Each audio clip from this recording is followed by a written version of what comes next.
l'univers de la communication. Le débat nous concerne tous, hein. On est sur des thématiques qui touchent à la volonté de signifier, à la volonté de communiquer, à la parole.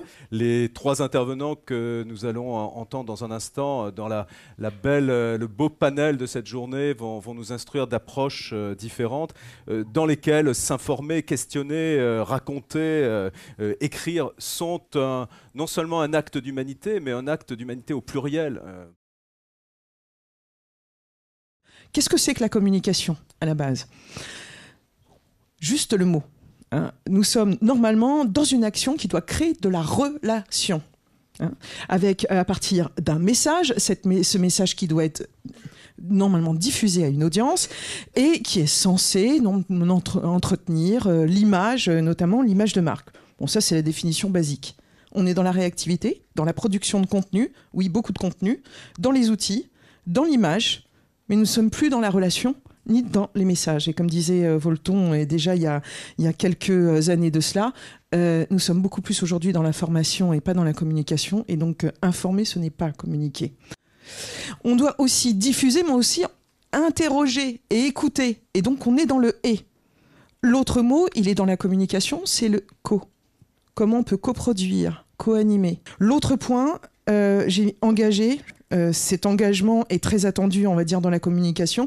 On n'a plus simplement envie d'être informé dans la communication, théoriquement. On doit pouvoir questionner. On doit pouvoir aussi déranger. La stratégie de nommage, c'est quelque chose qu'on oublie de temps en temps. On se dit que la communication digitale, ça passe par les réseaux sociaux. Comment est-ce qu'on l'a choisi ? Comment est-ce qu'on se dit que... Finalement, mon nom en .fr ou mon nom en .com ou mon nom en .paris, ça ne veut pas dire la même chose.